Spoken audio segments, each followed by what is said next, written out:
வணக்கம். நீதிமன்ற செய்திகள். சென்னை தீவுத்திடலில் துவங்கப்பட்டுள்ள 50வது இந்திய சுற்றுலா மற்றும் தொழில் பொருட்காட்சி 2025-2026 இடம்பெற்றுள்ள தமிழ்நாடு மாநில சட்டப்பணிகள் ஆணைக்குழுவின் கண்காட்சி அரங்கில் பொதுமக்களுக்கு சட்ட விழிப்புணர்வு ஏற்படுத்தும் வகையில் சட்டப்பணிகள் ஆணைக்குழுவின் செயல்பாடுகள் மற்றும் தேசிய சட்டப்பணிகள் ஆணைக்குழுவின் திட்டங்கள் அடங்கிய கண்காட்சி அரங்கமாக அமைக்கப்பட்டுள்ளது. இக்கண்காட்சிக்கு வருபவர்களுக்கு சட்ட ஆலோசனை வழங்கிட வழக்கறிஞர் ஒருவரை நியமனம் செய்து அவர் மூலமாக போதிய சட்ட அறிவுரைகள் வழங்கிடவும் ஏற்பாடு செய்யப்பட்டுள்ளது. மேலும் 7/2/2026 அன்று டாக்டர் அம்பேத்கர் அரசு சட்டக் கல்லூரி புதுப்பாக்கம் மாணவ மாணவியர்கள் பொதுமக்களுக்கு சட்ட விழிப்புணர்வு ஏற்படுத்தும் வகையில் சட்ட விழிப்புணர்வு நாடகங்கள், பல்வேறு சட்டங்கள் குறித்த தெரு நாடகங்கள் ஆகியவற்றை மேற்படி பொருட்காட்சியில் அமைக்கப்பட்டுள்ள நமது அரங்கத்தின் முன்பாக பொதுமக்களுக்கு பயன் சேர்க்கும் வகையில் மேற்படி நிகழ்ச்சியை நடத்தினார்கள். மேலும் 14/2/2026, 15/2/2026 ஆகிய தேதிகளில் மாலை 6 மணிக்கு தமிழ்நாடு டாக்டர் அம்பேத்கர் சட்ட பல்கலைக்கழக ஸ்கூல் ஆஃப் எக்ஸலன்ஸ் இன் லா பெருங்குடி மாணவ மாணவியர்கள் பொதுமக்களுக்கு விழிப்புணர்வு ஏற்படுத்தும் வகையில் சட்ட விழிப்புணர்வு நாடகங்கள் போன்ற நிகழ்ச்சிகள் நடைபெற உள்ளன. மேலும் 21/2/2026, 22/2/2026 ஆகிய தேதிகளில் மாலை 6 மணிக்கு டாக்டர் அம்பேத்கர் அரசு சட்டக் கல்லூரி பட்டறை பெரும்புதூர் மாணவ மாணவியர்கள் பொதுமக்களுக்கு விழிப்புணர்வு ஏற்படுத்தும் வகையில் சட்ட விழிப்புணர்வு நாடகங்கள் போன்ற நிகழ்ச்சிகள் நடைபெற உள்ளன. பொதுமக்களும் மாணவர்களும் இக்கண்காட்சி அரங்கினை பார்வையிட்டு பயன்பெறுமாறு தமிழ்நாடு மாநில சட்டப்பணிகள் ஆணைக்குழுவின் சார்பாக கேட்டுக்கொள்ளப்படுகிறது. திருப்பூர் மாவட்ட சட்டப்பணிகள் ஆணைக்குழு, ஊத்துக்குளி வட்ட சட்டப்பணிகள் குழு மற்றும் மாவட்ட சமூக நலத்துறை இணைந்து ஊத்துக்குளி வட்டார வளர்ச்சி அலுவலகத்தில் குழந்தை திருமணம் இல்லாத இந்தியா என்ற தலைப்பில் கையெழுத்து இயக்கம் மற்றும் விழிப்புணர்வு முகாம் நடைபெற்றது. இந்நிகழ்ச்சியில் மாவட்ட சட்டப்பணிகள் ஆணைக்குழுவின் செயலாளரும் சார்பு நீதிபதியுமான திரு VL சந்தோஷ் அவர்கள் கலந்து கொண்டு பேசியதாவது: திருமண தடை சட்டப்படி குழந்தை திருமணம் தண்டிக்கத்தக்க குற்றமாகும். 18 வயது நிறைவடையாத பெண் 21 வயது நிறைவடையாத ஆணிற்கு திருமணம் செய்வது குழந்தை திருமணமாகும். 18 வயது பூர்த்தியடைந்த மணமகன் மேற்கண்ட சட்டப்பிரிவு 9 படி 2 ஆண்டுகள் வரை கடுங்காவல் சிறை தண்டனை அல்லது ரூபாய் 1,00,000 அபராதம் அல்லது இரண்டும் விதிக்கப்பட்டு தண்டிக்கப்படுவார் என்றும், குழந்தை திருமணத்துக்கு சடங்கு செய்து வைத்த மதகுரு, குழந்தை திருமணத்தை நடத்தி வைத்தவர், அதற்கு உதவி செய்தவர், குழந்தை திருமணத்தில் சமையல் செய்தவர்கள், அலங்கார பணி செய்தவர்கள் என அனைவரும் தண்டிக்கப்படுவர். மேலும் குழந்தை திருமணத்தை நடத்திய குழந்தையின் பெற்றோர் அல்லது பாதுகாவலர், குழந்தை திருமணம் நடத்த அனுமதி கொடுத்தோர், குழந்தை திருமணத்தை தடுக்க தவறியோர் அல்லது குழந்தை திருமண நிகழ்ச்சியில் பங்கேற்பவர் ஆகியோர் சட்டப்பிரிவு 11 படி 2 ஆண்டுகள் வரை கடுங்காவல் சிறை மற்றும் ரூபாய் 1,00,000 வரை அபராதம் விதித்து தண்டிக்கப்படுவர் என்றார். இதனைத் தொடர்ந்து 2012ஆம் ஆண்டின் பாலியல் குற்றங்களில் இருந்து குழந்தைகளை பாதுகாக்கும் சட்டப்படியும் குழந்தை திருமணத்தில் ஈடுபட்ட 18 வயது பூர்த்தியடைந்த நபர், குழந்தை திருமணத்திற்கு உதவி செய்தவர் உள்ளிட்டவர்கள் தண்டிக்கப்படுவார்கள். குழந்தை திருமணம் குறித்து 1098 என்ற எண்ணிற்கு புகார் தெரிவிக்கலாம். குழந்தை திருமணம் என்பது பெண் குழந்தைகளின் அடிப்படை உரிமைகளான கல்வி உரிமை மற்றும் கண்ணியத்துடன் வாழ்வதற்கான உரிமைகள் உள்ளிட்டவை பாதிக்கிறது. மேலும் இது போன்ற மனித உரிமை மீறல்கள் எல்லாம் நடைபெறாமல் இருக்க பாடுபட வேண்டும் என்று எடுத்துரைத்தார். மாவட்ட சமூக நலத்துறை அலுவலர் திருமதி சமீரா அவர்கள் பெண் குழந்தைகள் பாதுகாப்புக்கு தமிழக அரசு செயல்படுத்தி வரும் திட்டங்கள் குறித்து விளக்கி கூறினார். நிகழ்ச்சியின் முன்னதாக திருப்பூர் மாவட்ட நலத்துறை மைய நிர்வாகி திருமதி ராஜேஸ்வரி வரவேற்று பேசினார். இதில் அரசு அதிகாரிகள், வழக்கறிஞர்கள், நீதித்துறை பணியாளர்கள் மற்றும் சட்ட தன்னார்வலர்கள் உள்ளிட்ட பலர் கலந்து கொண்டனர். புதுக்கோட்டை மாவட்டம் ஆலங்குடி வட்ட சட்டப்பணிகள் குழுவின் சார்பில் ஆலங்குடி அருகே உள்ள வெண்ணாவல்குடி அரசு மேல்நிலைப் பள்ளியில் போதைப் பொருள் ஒழிப்பு குறித்த சட்ட விழிப்புணர்வு முகாம் நடைபெற்றது. இம்முகாமில் வட்ட சட்டப்பணிகள் குழு தலைவரும் நீதித்துறை நடுவருமான திரு K. சக்தி நாராயணமூர்த்தி அவர்கள், மனித சமூகத்தை சீர்கெடுப்பதில் போதைப் பொருள் உபயோகம் முதலிடம் வகிக்கிறது. போதைப்பொருள் பயன்பாடு மனித அறிவை மழுங்கச் செய்து சிந்திக்கும் திறனை அழித்து குடும்பத்தை தவறான பாதையில் இழுத்துச் சென்றுவிடும். போதைப் பொருளுக்கு அடிமையானவர்கள் தன் சுயத்தை இழப்பது மட்டுமின்றி குடும்ப வாழ்க்கை, சமுதாய அந்தஸ்து, வேலை வாய்ப்பு, நல்ல நட்பு, உறவினர்கள் என எல்லாவற்றையும் இழக்க நேரிடும். எனவே மாணவர்களாகிய தாங்கள் ஆசிரியர்கள், பெற்றோர்கள் கூறும் அறிவுரைகளை பணிவுடன் கேட்டு தீய பழக்கங்களை தவிர்த்து ஒழுக்கத்துடன் நடந்து கொண்டால் வாழ்க்கை உயர்ந்த இடத்துக்கு செல்லலாம் என்று கூறினார். இந்நிகழ்ச்சியில் பள்ளியின் தலைமை ஆசிரியர் திரு பாலமுருகன் அவர்கள், வழக்கறிஞர்கள் திரு கண்ணதாசன், திருமதி மாலதி, சட்ட தன்னார்வலர்கள் மற்றும் மாணவர்கள் உட்பட பலர் கலந்து கொண்டனர். நாமக்கல் மாவட்டம் குமாரபாளையம் வட்ட சட்டப்பணிகள் குழு சார்பில் பள்ளிப்பாளையத்தில் பெண்களுக்கான இலவச சட்ட விழிப்புணர்வு முகாம் நடைபெற்றது. இம்முகாமில் குமாரபாளையம் வட்ட சட்டப்பணிகள் குழு தலைவரும் மாவட்ட உரிமையியல் நீதிபதி செல்வி எஸ் நவீனா அவர்கள் தலைமையேற்று பேசியதாவது: பெண்களுக்கு நடைபெறும் கொடுமைகள், குடும்ப வன்முறை, பாலியல் தொல்லைகள் தொடர்பான வழக்குகள், பெண் மற்றும் குழந்தைகளின் உரிமைகள் சார்ந்த சட்டங்கள், சொத்து, நில வாரிசு பங்கீடு தொடர்பான வழக்குகளுக்கு சட்டப்பணிகள் ஆணைக்குழுவின் செயல்பாடுகள் குறித்தும் விளக்கி பேசினார். இந்நிகழ்வில் பொதுமக்களிடமிருந்து 50க்கும் மேற்பட்ட மனுக்கள் பெறப்பட்டு நடவடிக்கை மேற்கொள்ளப்பட்டது. மேலும் பொதுமக்கள் உட்பட பலர் கலந்து கொண்டனர். தேசிய சட்டப்பணிகள் ஆணைக்குழுவின் உத்தரவின்படி சென்னை உயர்நீதிமன்ற மூத்த நீதியரசரும் தமிழ்நாடு மாநில சட்டப்பணிகள் ஆணைக்குழுவின் செயல் தலைவருமான மாண்புமிகு நீதியரசர் திரு ஆர் சுரேஷ்குமார் அவர்களின் உத்தரவின்படி மாவட்டம் மற்றும் தாலுகா அளவில் உள்ள நீதிமன்றங்கள் முதல் உயர்நீதிமன்றம் வரை உள்ள அனைத்து சட்டப்பணிகள் ஆணைக்குழுக்கள் சார்பில் தேசிய மக்கள் நீதிமன்றம் நடைபெற உள்ளது. அதன்படி இந்த வருடத்திற்கான அட்டவணைப்படி முதலாவது தேசிய மக்கள் நீதிமன்றம் வருகின்ற 14/3/2026 அன்று நடைபெற உள்ளது. அன்றைய தினம் நீதிமன்றத்தில் நிலுவையில் உள்ள சமரச தீர்வு காணக்கூடிய குற்றவியல் வழக்குகள், மாற்றுமுறை ஆவணச் சட்டம் பிரிவு 138 கீழான காசோலை சம்பந்தமான வழக்குகள், வங்கிக் கடன் வசூல் வழக்குகள், மோட்டார் வாகன விபத்து, அரசு போக்குவரத்து மற்றும் காப்பீட்டு நிறுவன வழக்குகள், தொழிலாளர் பிரச்சினை சம்பந்தமான வழக்குகள், மின்சார கட்டணம், தண்ணீர் கட்டணம் இவற்றில் சுமூக தீர்வு காண முடிந்த வழக்குகள் மற்றும் மனவாழ்க்கை பிரச்சினை தொடர்பான வழக்குகள், நில ஆர்ஜித வழக்குகள், ஊதியம், படிகள் மற்றும் பணி ஓய்வு கால பலன்கள் சம்பந்தமான பிரச்சினைகள், மாவட்ட நீதிமன்றங்கள் மற்றும் உயர்நீதிமன்றங்களில் நிலுவையில் உள்ள வருவாய்த்துறை வழக்குகள், உரிமையியல் வழக்குகள், சொத்துரிமை மற்றும் நுகர்வோர் நீதிமன்ற வழக்குகள் எடுத்துக்கொள்ளப்பட்டு சுமூக தீர்வு காணப்பட உள்ளன. நீதிமன்றத்தில் வழக்காக தாக்கல் செய்யும் முன்னர் சமரச தீர்வு கொள்ளக்கூடிய பிரச்சனைகளான ப்ரீ லிட்டிகேஷன் கேசஸ், காசோலை சம்பந்தமான பிரச்சனைகள், வங்கி கடன் வசூல் பிரச்சனைகள், மின்சார கட்டணம், தண்ணீர் கட்டணம் உள்ளிட்ட பிரச்சனைகள் எடுத்து கொள்ளப்பட்டு சுமூக தீர்வு காணப்பட உள்ளன.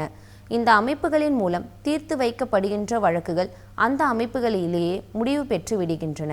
உரிமையியல் வழக்குகளில் நீதிமன்றத்தில் ஏற்கனவே செலுத்தப்பட்டுள்ள நீதிமன்ற கட்டணத்தை திரும்ப பெறும் வாய்ப்பும் உள்ளது. வழக்குகளில் தீர்வு கண்டவுடன் அதற்கான தீர்வு நகல் உடனடியாக வழங்கப்படும். மேற்படி தீர்வுகளை எதிர்த்து மேல்முறையீடு என்பது இல்லை. மனம் ஒருமித்து ஏற்படுகின்ற இந்த தீர்வுகளை பொறுத்தவரை இரு தரப்பில் எவருக்கும் வெற்றி தோல்வி என்பதில்லை. இத்தீர்வானது ஒரு நீதிமன்றம் பிறப்பிக்கின்ற தீர்ப்பாணைக்கு ஒப்பாகும். மக்கள் நீதிமன்றத்தில் வழக்காளர்களுக்கு செலவின்றி விரைவாக நீதி கிடைக்க வழிவகை செய்யப்படும். நீதிமன்றத்தில் நிலுவையில் இல்லாத பிரச்சனைகளாக இருந்தாலும் அவற்றையும் மக்கள் நீதிமன்றம் வாயிலாக விசாரித்து நிரந்தர தீர்வு காணப்படும்.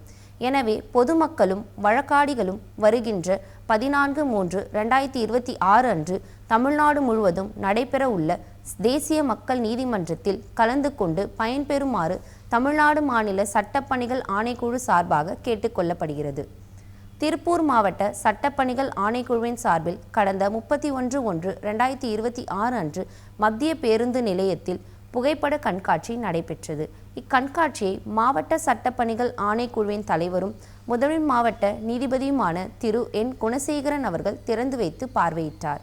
அப்போது பொதுமக்களுக்கு சட்டம் சார்ந்த விழிப்புணர்வுகள், சட்ட உதவி மற்றும் மாவட்ட சட்டப்பணிகள் ஆணைக்குழுவின் செயல்பாடுகள் குறித்து எடுத்துரைத்தார். இக்கண்காட்சியில் திருப்பூர் மாவட்ட சட்டப்பணிகள் ஆணைக்குழுவின் சார்பில் கல்லூரிகள், பள்ளிகள், சிறைவாசிகள் மற்றும் கிராம மக்களுக்கு வழங்கப்பட பல்வேறு விதமான சட்ட விழிப்புணர்வு பற்றிய புகைப்படங்கள் பார்வைக்கு வைக்கப்பட்டு இருந்தன. இந்நிகழ்வில் தலைமை குற்றவியல் நீதித்துறை நடுவர் திருமதி பி மோகனவல்லி அவர்கள், நிரந்தர மக்கள் நீதிமன்ற மாவட்ட நீதிபதி திரு பி செல்லத்துரை அவர்கள், மாவட்ட சட்டப்பணிகள் ஆணைக்குழுவின் செயலாளரும் சார்பு நீதிபதியுமான திரு வி எல் சந்தோஷ் அவர்கள், காவல்துறை உதவி ஆணையர் திரு பிரவீன் கௌதம், காவல் ஆய்வாளர் திரு கணேஷ்குமார் அவர்கள், வழக்கறிஞர்கள், சங்க நிர்வாகிகள், வழக்கறிஞர்கள், காவல்துறையினர், நீதிமன்ற பணியாளர்கள் மற்றும் பொதுமக்கள் உட்பட பலர் கலந்து கொண்டனர். நன்றி, வணக்கம்.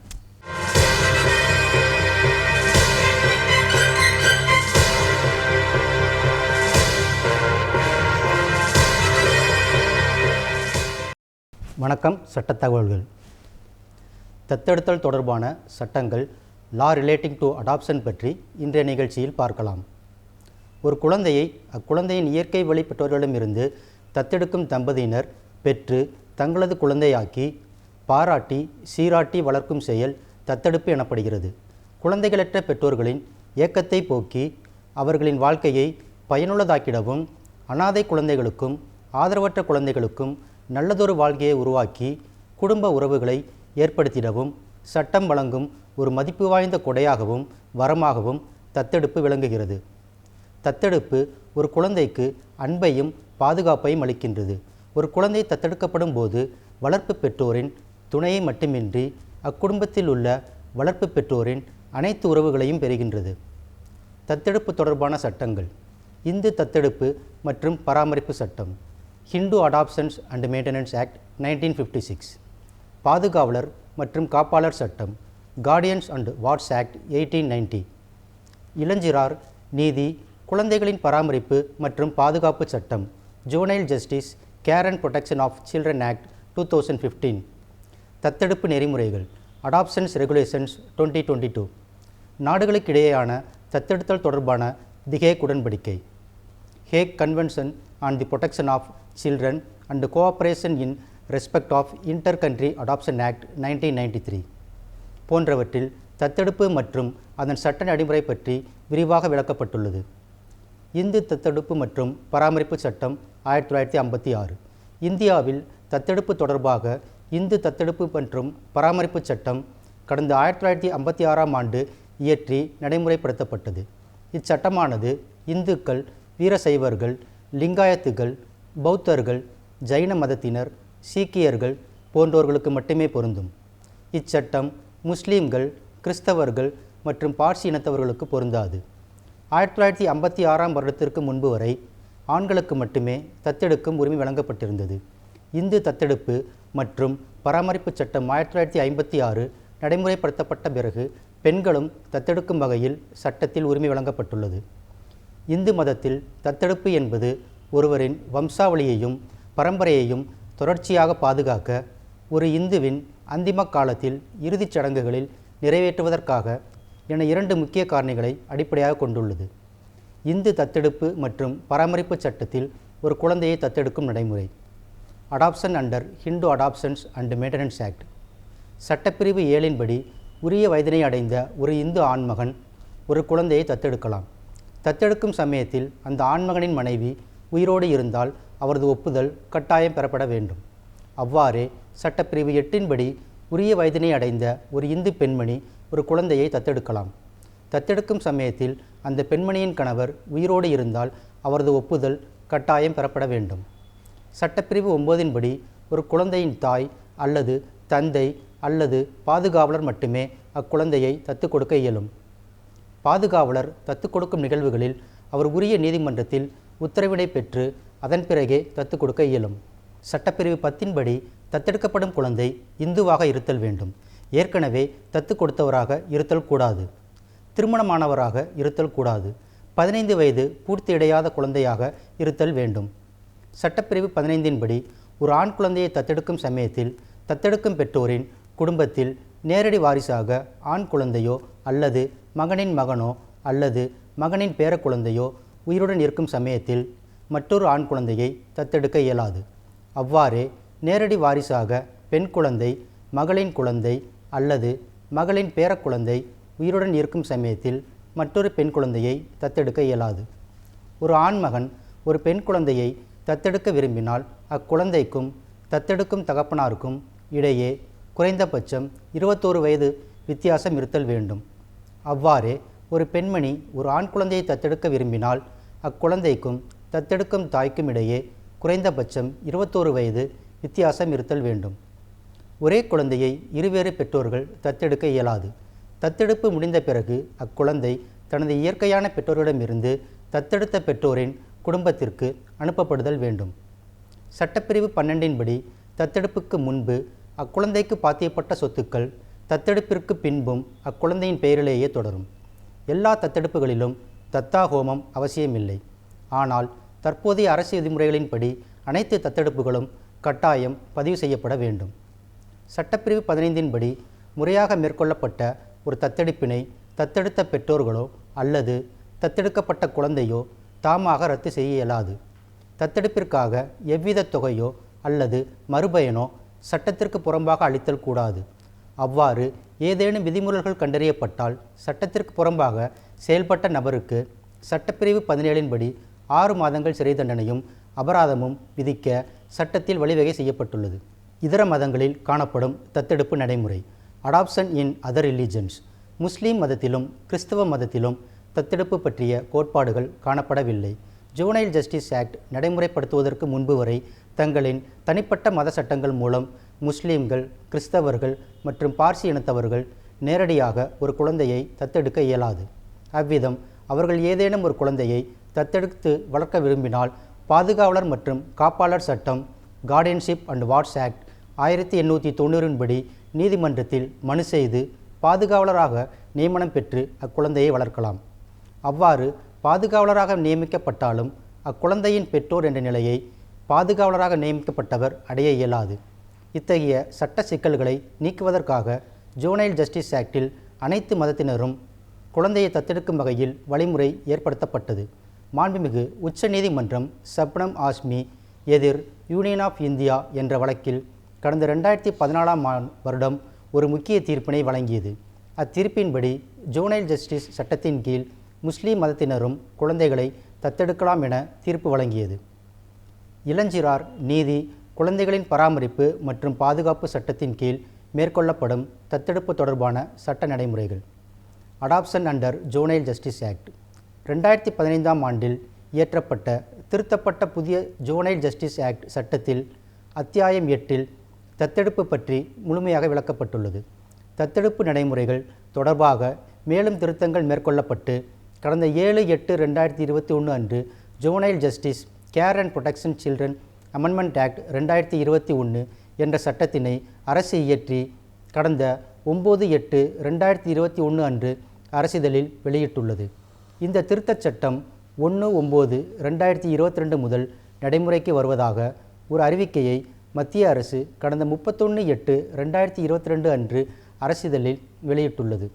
மேலும் கடந்த 1/9/2022 அன்று மத்திய அரசு juvenile justice care and protection of children model amendment rules 2022 இயற்றி அரசிதழில் வெளியிட்டுள்ளது. தத்தெடுப்பு தொடர்பாக பல்வேறு சட்ட வழிமுறைகளை உள்ளடக்கி ஒரு விரிவான விதிமுறைகளை தத்தெடுப்பு நடைமுறைகள் அடாப்ஷன் ரெகுலேஷன் 2022 என இயற்றி கடந்த 23/9/2022 அன்று அரசிதழில் வெளியிட்டு நடைமுறைப்படுத்தியுள்ளது. தம்பதியர், விவாகரத்து பெற்றவர்கள், வாழ்க்கை துணையை இழந்தவர்கள் இவர்களில் யார் வேண்டுமானாலும் மத வேறுபாடின்றி ஒரு குழந்தையை ஜுவனைல் ஜஸ்டிஸ் சட்டத்தின்படி தத்தெடுக்கலாம். உறவுகள் இல்லாமல் ஆதரவற்று இருக்கும் குழந்தைகள், சொந்த பந்தங்களால் கைவிடப்பட்ட குழந்தைகள், குழந்தையை வளர்க்க முடியாமல் சூழ்நிலையில் உறவுகளால் காப்பகத்தில் ஒப்படைக்கப்படும் குழந்தைகள் போன்றோர்களை இச்சட்டத்தின் கீழ் தத்தெடுக்கலாம். 6 வயதிற்கு மேற்பட்ட குழந்தைகளை அவர்களின் சம்மதத்துடன் தத்தெடுக்க வேண்டும். குழந்தையை தத்தெடுக்கும் பெற்றோர்களுக்கும் குழந்தைக்குமான வயது வித்தியாசம் 25 ஆண்டுகள் இருத்தல் வேண்டும். குழந்தையை தத்தெடுப்பவர்கள் நீதிமன்றத்தால் தண்டிக்கப்பட்ட குற்றவாளியாக இருத்தல் கூடாது. மேலும் தத்தெடுக்கும் பெற்றோர்கள் எந்த குற்ற பின்னணியும் இல்லாமல் இருத்தல் வேண்டும். இச்சட்டத்தின் கீழ் குழந்தையை தத்தெடுக்க விரும்புவோர் சென்ட்ரல் அடாப்ஷன் ரிசோர்ஸ் ஏஜென்சி என்ற அமைப்பில் முறையாக பதிவு செய்தல் வேண்டும். குழந்தையை தத்தெடுத்து வளர்ப்பதற்கு முன்பு தத்தெடுக்கும் பெற்றோரின் குடும்ப சூழல் தொடர்பாக விசாரணை மேற்கொள்ளப்பட்டு சம்பந்தப்பட்ட அலுவலர்களால் அறிக்கை தயார் செய்யப்படும். பின்னர் தத்தெடுக்கும் பெற்றோர்களுக்கு தத்தெடுத்தல் தொடர்பான ஆலோசனை வழங்கப்படும். அதன் பிறகு தத்தெடுத்தல் தொடர்பான மாநில அமைப்பு குழந்தைகள் நலக்குழு முன்பு அறிக்கை சமர்ப்பித்து பிறகு அக்குழந்தையை தத்தெடுக்கலாம் என கருத்துரை வழங்கிய பிறகு அனைத்து ஆவணங்களும் நீதிமன்றத்தில் சம்பந்தப்பட்ட ஸ்பெஷலைஸ்டு அடாப்ஷன் ஏஜென்சி அலுவலர்களால் உரிய உத்தரவிற்காக சமர்ப்பிக்கப்படும். நீதிமன்றம் தத்தெடுக்கும் பெற்றோர்களை விசாரித்து ஆவணங்களை பரிசீலித்து உரிய உத்தரவுகளை பிறப்பிக்கும்.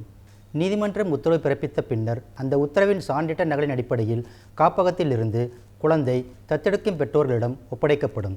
தத்தெடுப்பு உத்தரவு பிறப்பித்த பின்பு அந்த உத்தரவினை சமர்ப்பித்து குழந்தையின் பிறப்பு சான்றிதழில் தத்தெடுத்த பெற்றோரின் விவரங்களை பதிவு செய்து புதிதாக பிறப்பு சான்றிதழ் பெற்றுக்கொள்ளலாம். குழந்தை தத்தெடுக்கப்பட்ட பிறகு தொடர்ச்சியாக தத்தெடுக்கப்பட்ட குழந்தையின் வாழ்க்கை முறை குறிப்பிட்ட காலம் வரை கண்காணிக்கப்படும். இடையில் ஏதேனும் பிரச்சனை ஏற்பட்டால் குழந்தையை தத்தெடுத்த பெற்றோர்களிடமிருந்து குழந்தையை திரும்ப பெற்றுக்கொள்ள அரசுக்கு அதிகாரம் உள்ளது என சட்டத்தில் குறிப்பிடப்பட்டுள்ளது.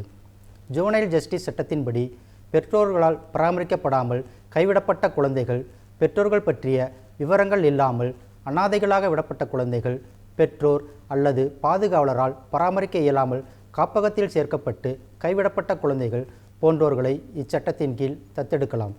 தத்தெடுக்கும் பெற்றோர் ஒரு குழந்தையை தத்தெடுப்பதற்கு ஏதுவாக உரிய உடல் தகுதி, போதிய பொருளாதார வசதி, நல்ல மனநிலை போன்றவற்றை பெற்றவர்களாக இருத்தல் வேண்டும். சேர்ந்து வாழும் தம்பதிகள் ஒரு குழந்தையை தத்தெடுக்க விரும்பினால் இருவரும் ஒருமித்த மனத்துடன் குழந்தையை தத்தெடுக்க வேண்டும். ஒருவரின் ஒப்புதல் இல்லாமல் தம்பதிகளில் மற்றொருவர் தத்தெடுப்பு மேற்கொள்ள இயலாது. விவாகரத்து பெற்ற நபர் ஒரு குழந்தையை தத்தெடுக்க சட்டத்தில் வழிவகை செய்யப்பட்டுள்ளது. அவ்வாறே சிங்கிள் பேரண்ட் எனப்படும் ஒற்றை பெற்றோர் ஒரு குழந்தையை தத்தெடுக்கலாம். இத்தகைய நேர்வில் தனியாக வசித்து வரும் ஒரு ஆண்மகன் ஒரு பெண் குழந்தையை தத்தெடுக்க இயலாது. தம்பதிகள் குறைந்தது 2 வருடங்கள் நிலையான இல்லற பந்தத்தில் இருந்தால் மட்டுமே ஒரு குழந்தையை தத்தெடுக்க இயலும். தத்தெடுக்கும் பெற்றோருக்கும் தத்தெடுக்கும் குழந்தைக்கும் இடையே குறைந்தபட்சம் 25 வருடங்கள் வயது வித்தியாசம் இருக்க வேண்டும். ஜுவனைல் ஜஸ்டிஸ் சட்டத்தின் கீழ் மேற்கொள்ளப்படும் தத்தெடுப்புகளுக்கு இனம், சாதி அல்லது மதம் போன்ற கட்டுப்பாடுகள் பொருந்தாது. அனைத்து மதத்தினரும் இச்சட்டத்தின் கீழ் ஒரு குழந்தையை சட்ட விதிகளுக்குட்பட்டு தத்தெடுக்கலாம். இச்சட்டத்தின்படி நாடுகளுக்கிடையேயான தத்தெடுப்பு சட்டப்பிரிவு 59 மற்றும் 60 ஆகியவைகள் மூலம் அங்கீகரிக்கப்பட்டுள்ளது. ஏதேனும் அமைப்புகளோ நபர்களோ சட்டத்திலும் விதிகளிலும் குறிப்பிடப்பட்டுள்ள நடைமுறைக்கு மாறாக பெற்றோரை இழந்த குழந்தைகளையோ, கைவிடப்பட்ட குழந்தைகளையோ அல்லது காப்பகத்திலுள்ள குழந்தைகளையோ சட்டத்திற்கு புறம்பாக தத்து கொடுத்தாலோ அல்லது தத்து பெற்றாலோ அச்செயல் குற்றமாக கருதப்பட்டு ஜுவனைல் ஜஸ்டிஸ் சட்டத்தின் பிரிவு 80 கீழ் 3 ஆண்டுகள் சிறை தண்டனையும் ரூபாய் 1,00,000 வரை அபராதமும் விதிக்க சட்டத்தில் வழிவகை செய்யப்பட்டுள்ளது. அங்கீகரிக்கப்பட்ட தத்தெடுப்பு முகமைகள் இக்குற்ற செயலில் ஈடுபட்டால் அந்த நிறுவனத்தின் பொறுப்பு அலுவலர்கள் தண்டிக்கப்பட்டு அந்த நிறுவனத்தின் அங்கீகாரம் ரத்து செய்ய இச்சட்டத்தில் வழிவகை செய்யப்பட்டுள்ளது. கடந்த செப்டம்பர் மாதம் நடைமுறைப்படுத்தப்பட்ட புதிய வழிகாட்டுதல்கள் மற்றும் திருத்த சட்டங்களின்படி ஜுவனைல் ஜஸ்டிஸ் சட்டத்தின் கீழ் மேற்கொள்ளப்படும் தத்தெடுப்புகள் தொடர்பாக நீதிமன்றத்தில் மனு செய்ய தேவையில்லை என்றும், மாறாக டிஸ்ட்ரிக்ட் மேஜிஸ்ட்ரேட் எனப்படும் மாவட்ட ஆட்சியர் முன்பு மனு செய்து குழந்தையை தத்தெடுக்கலாம் என சட்டத்தில் வழிவகை செய்யப்பட்டுள்ளது. தத்தெடுத்தல் தொடர்பான நிர்வாக அமைப்புகள், நீதிமன்றங்கள், court having jurisdiction on adoption, மத்திய தத்தெடுத்தல் மற்றும் ஆதார ஆணையம், சென்ட்ரல் அடாப்ஷன் ரிசோர்ஸ் அத்தாரிட்டி, மாநில தத்தெடுப்பு ஆதார அமைப்பு, ஸ்டேட் அடாப்ஷன் ரிசோர்ஸ் ஏஜென்சி, மாவட்ட ஆட்சித்தலைவர், டிஸ்ட்ரிக்ட் மேஜிஸ்ட்ரேட், குழந்தைகள் நலக் குழுமம், சைல்டு வெல்ஃபேர் கமிட்டி, தனிப்பட்ட தத்தெடுப்பு நிறுவனம், ஸ்பெஷலைஸ்டு அடாப்ஷன் ஏஜென்சி, மத்திய தத்தெடுத்தல் ஆதார ஆணையம், சென்ட்ரல் அடாப்ஷன் ரிசோர்ஸ் ஏஜென்சி. இந்தியாவில் தத்தெடுத்தல் தொடர்பான அனைத்து நடவடிக்கைகளையும் மத்திய தத்தெடுத்தல் ஆதார ஆணையம் ஒழுங்குமுறைப்படுத்தி கண்காணித்து வருகின்றது. மத்திய தத்தெடுத்தல் ஆதார ஆணையத்தின் இணைய பக்கமான kera.nic.in அதாவது cara.nic.in என்ற இணையதளத்திற்கு சென்று ஆரம்ப நடவடிக்கையிலிருந்து தத்தெடுத்தல் தொடர்பான முழு விவரங்களும் தகவல்களும் அறிந்து கொள்ளலாம். அனைத்து ஆவணங்களும் உத்தரவுகளும் அந்த இணைய பக்கத்தில் எளிய முறையில் காணும் வகையில் வழங்கப்பட்டுள்ளது. திருத்தப்பட்ட சட்டத்தின்படி தத்தெடுக்க விரும்பும் பெற்றோர்கள் மத்திய தத்தெடுத்தல் ஆதார ஆணையம், சென்ட்ரல் அடாப்ஷன் ரிசோர்ஸ் ஏஜென்சி, கட்டுப்பாட்டில் இருக்கும் குழந்தை தத்தெடுப்பு ஆதார தகவல் மற்றும் வழிகாட்டுதல் அமைப்பு child adoption resource information and guidance system என்ற அமைப்பின் carings.nic.in அதாவது carings.nic.in என்ற இணையதளத்திற்கு சென்று உரிய ஆவணங்களை சமர்ப்பித்து தங்களை பதிவு செய்து கொள்ளலாம். தற்போதைய நடைமுறையின்படி தத்தெடுப்பு ஆணையத்தின் இணையதளத்தில் பதிவு செய்த பிறகு வீட்டில் இருந்தவாறே தத்தெடுக்க அனுமதி வழங்கப்பட்ட குழந்தைகளின் புகைப்படங்களையும் விவரங்களையும் பார்த்து உரிய முடிவு மேற்கொள்ளலாம். நேயர்களே, தத்தெடுக்க விரும்பும் பெற்றோர்கள் உரிய சட்ட நடைமுறைகளையும் விதிகளையும் பின்பற்றி முறையாக மனு செய்து ஒரு குழந்தையை தத்தெடுத்து அக்குழந்தையின் வாழ்க்கையை ஒளிமயமாக்கி இனிமையான நல்லதொரு வாழ்வினை தொடரலாம். நேயர்களே, சட்ட உதவி சம்பந்தமான உதவிகள் பெற அணுக வேண்டிய முகவரி: உறுப்பினர் செயலாளர், தமிழ்நாடு மாநில சட்டப்பணிகள் ஆணைக்குழு, வடக்கு கோட்டை சாலை, மெட்ராஸ் உயர்நீதிமன்ற வளாகம், சென்னை 6104 மற்றும் அந்தந்த மாவட்ட நீதிமன்ற வளாகத்தில் இயங்கும் மாவட்ட சட்டப்பணிகள் ஆணைக்குழு.